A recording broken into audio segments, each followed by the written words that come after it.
1969, in July, 3 Americans launched into space. Now, they went to the surface of the moon. They famously made the great leap for mankind. Buzz Aldrin, Neil Armstrong, they walked on the surface. They planted this flag. It's rightly celebrated as a moment that in America we say is a triumph, right? We think it was this amazing accomplishment. They didn't just leave behind this flag, though. They also left behind a plaque. Now, this plaque is a beautiful object, and one that I want to talk to you a little bit about. First, you might notice that there's 2 globes representing all of Earth. And then there's this beautiful statement, right? We came in peace for all mankind. Now, at first, this is just nice poetic language, but it's also set in a typeface that's perfect for this moment. Now, it seems industrial, it seems engineered. It also is the best possible name you could come up with for something on the moon, Futura. Now, I want to talk to you about fonts and why this typeface is perfect for this moment, but it's actually more than just ceremonial. Now, when all of you arrived here today, you actually had to think about fonts. Now, you might not realize it, but you're all unconscious experts on typography. Now, typography is the study of how fonts inhabit our world. They're the visual language of words we use. Now, here's the thing that's funny about this, though. I know you're probably not like me. You're not a font nerd. Maybe some of you are. But if you're not, that's all right, because I might spend hours upon every day trying to pick the perfect typeface for the perfect project, or I might spend thousands of dollars every year trying to get ones with the right features. But all of you actually spent hours every day evaluating fonts. Now, if you don't believe me, think about how you got here. Each of you had to judge by the signs and maybe even on your phone which signals to trust and which to ignore. You were evaluating fonts. Or maybe when you're just buying a new product, you have to think about whether something is expensive or cheap or hard to get or easy to find. And the funny thing about it is, this may not seem extraordinary to you, but the moment you see something out of place, you recognize it right away. Now, the thing I love about typography and why I love fonts and why I love Futura is that for me, what I study is everywhere. Every street that I walk down, every book that I pick up, every thing that I read is filled with the thing I love. Now, once you understand the history and what happens with typography, you actually have a history of everything before you. And this is the typeface Futura.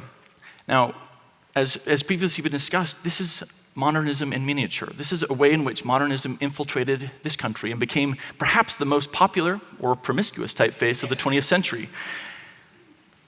Now, when we think about modernism, you might be able to most relate to this idea in terms of architecture. Now, these are famous buildings here in San Francisco, the Painted Ladies.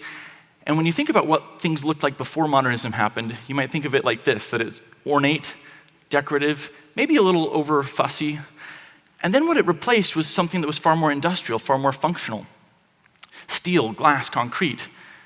Less is more, right? These are the aphorisms of modernism. And in the visual arts, the same thing happened. Let's focus on the essentials, focus on the basic shapes, focus on geometry. So Futura actually holds this to its core. You might notice that the shapes inherent in Futura have circles, squares, triangles. Some of the shapes are all based on circles, like the O, D, and C, or others have this pointed apex of the triangle. Or others just look like they might have been made with a ruler or a compass. They feel geometric, they feel mathematic, they feel precise. And in fact, this whole system carries through with the way that the typeface was designed, to not look like it was made like other typefaces, to be something new. Right, here it is in the lightweight, the medium weight, and the bold weight. In fact, the whole family has different things to commend to it, but all of them seem like this was a conscious break from the past, something that looked like it was made by a machine and not by hand. And when I say not made by hand, this is what I mean. This is what we think about maybe when you might create something with a calligraphic brush or a pen, that there's thicks and thins. And even more traditional typefaces, say like a Garamond, holds vestiges of this old system in which you can see the A where it gets a little bit thinner at the top and then thicker down below, because it's trying to look like someone had made it by hand. But Futura, in contrast, is designed to look like no one had touched it at all, that this was made by a machine for a machine age, for an industrial age.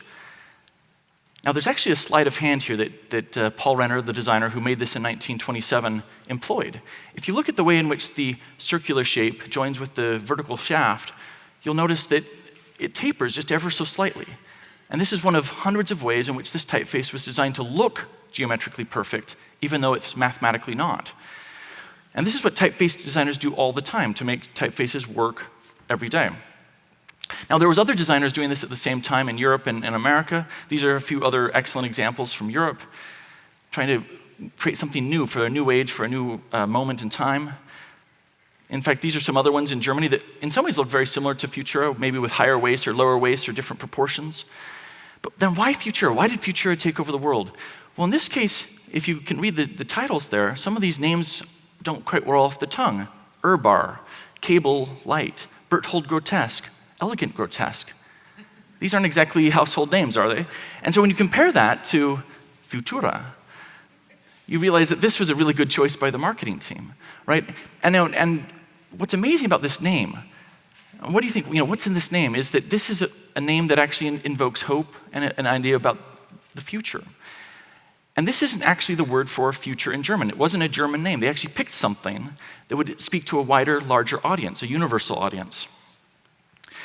And when you compare it to what was being done in America, these are typefaces from the same period in the United States in the 1920s, bold, brash, braggadocious. You almost think of this as exactly like what the stock market looked like when they were all going nuts in the 1920s, right? And this, you realize that Futura is doing something actually revolutionary. Now, I want to just step back and talk about an example of the typeface in use. So this is a magazine that we all probably know today, Vanity Fair. This is what it looked like in 1929 in the summer. And in many ways, there's nothing wrong with this design. This is absolutely typical of the 1920s. There's a photograph of an important person, in this case, Franklin Roosevelt, then governor of New York. Everything seems centered, everything seems symmetrical.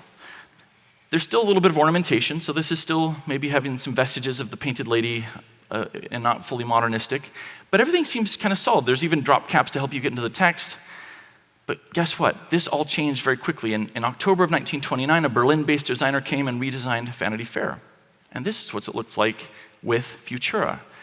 Instead of the governor, now we have a photograph of an abstract, beautiful setting, in this case, the ocean. Instead of drop caps, there's nothing at all. And replaced with a centered layout is now asymmetry. And it gets even more radical the further you go into the magazine. In this case, even more dramatic asymmetry. In this case, illustrations by Pablo Picasso moving across the page and breaking the gutter of the two pages. And there's something even more radical. If you look closely at the Futura, you might notice something. Now, you might not pick it up at first, but there are no capital letters in the title or the captions on this page. Now, you might not think that's very radical, but pick up any magazine, any book, or go to any website, and I guarantee you're not going to find it very easily. This is still a radical idea. And why is that radical? Well, when we think about what capital letters denote, they denote something that's important, right? Whether it's our names or our titles, or maybe even just the name of our corporations, or maybe our trademarks. Actually, in some ways, America is the home of capitalization. We love putting capitals in everything. But think about how radical this would be to introduce a magazine where you were taking away all the capital letters.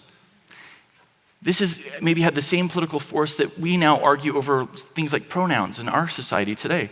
In the 1920s, this is just shortly after Soviet Russia had a communist revolution. And for them, this actually represented a socialist infiltration into America. All lowercase letters meant that this was an egalitarian, complete lowering of everything into one equal playing field. Now, this is still kind of a radical idea. Think about how often you do capitalize something to have more power or prestige to it. So for them to do this was a way in which Futura was using this idea. Now, other designers were doing other things with Futura. Others brought other ideas of modernism with it, whether it was interesting new illustration styles or interesting new collage types of illustration, or even just new book covers, whether they were from Europe. But here's the funny thing. In the 1920s, if you wanted to use a new typeface, you couldn't just go download it onto your computer. You actually had to have pieces of lead. So for Americans who wanted to adopt this and make it part of their own system, something they could use in everyday typography, whether in ads or anything else, they actually had to have metal type. So being good American capitalists, what did we do?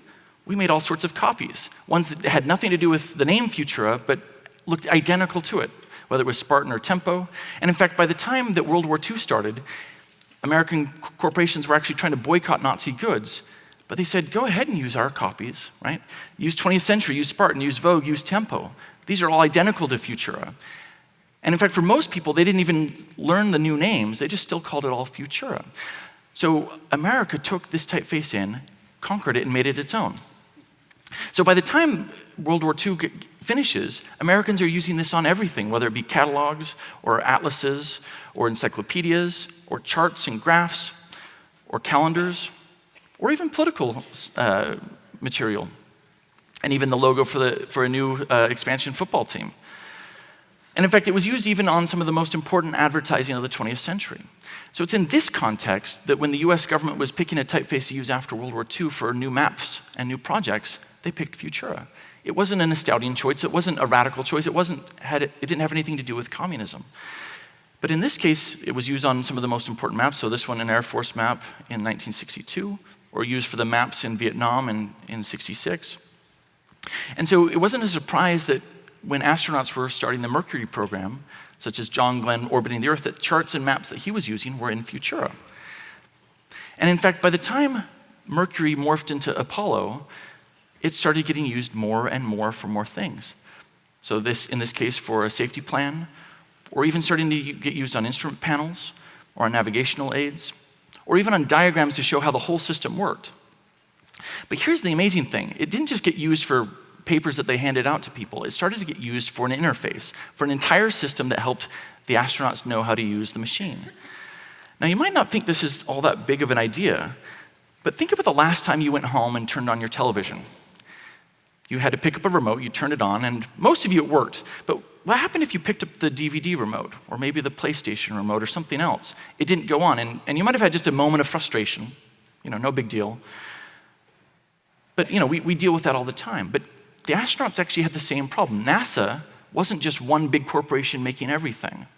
There was hundreds of contractors, Boeing, IBM, McDonnell Douglas, all making different machines. Now imagine if astronauts had to use different typefaces and different systems for each component they had in the space shuttles. This would have been impossible to navigate, and there would have been a cognitive overload every time they had to open up a new system. So in this case, Futura, being used on the interface, helped them navigate complexity and make it more clear. And it wasn't just used on buttons, it was used on labels, and it was used on their food rations, and it was used on their toolkits. It was used on knobs and levers to tell them what to do.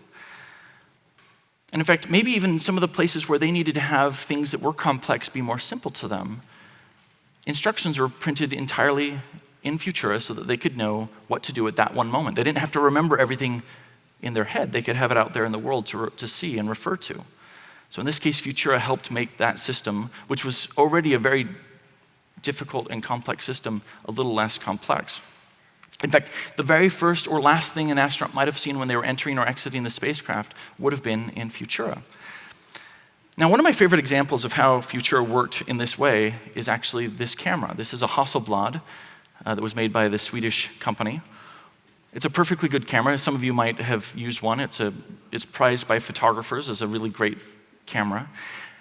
And you might notice, if you know anything about cameras, that there's some modifications made to it. In this case, there are stickers placed all over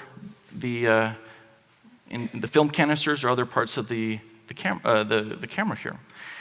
Now, what this enabled NASA to do was make something really great out of the astronauts. They're not photographers, they're not experts in art, but they could ensure that they would know how to use this camera because of the labels placed there in Futura. So in this case, Futura acquired and made sure that they had legitimacy with the things they were using. In this case, to not take off the film before it would expose, which in this case, we would have never had some of the amazing photos we had without this label. Now, so when we see something as decorative as this, a ceremonial patch, or something like this plaque on the moon, we realize that Futura was more than just something ceremonial, something more than something that had just been picked for its design. In fact, Futura had authority, had legitimacy, and had power because of this choice. Now, there's one other thing I want to talk about just in closing, and that is that Futura tells a story. And this is what I love about typefaces, is that all of them tell stories. And in this case, this typeface tells a very powerful story about assimilation, about something being taken into America and being made part of its culture. And that's one of the best and worst things America does, is we take things into our culture and we spit them out back again and claim them our own. And in this case, Futura mirrors exactly what happened with the technology undergirding the whole system. Futura was a German typeface taken and made into an American commodity, and so were the technologies. The rockets, the scientists all came from Germany as well. So in some ways, this German typeface on an American plaque perfectly mirrors what happened with the technology. And in this case, when you think about this story, you realize that typography on the moon represents legitimacy, represents authority, and in this case gave the astronauts the power to get to the moon. Thank you.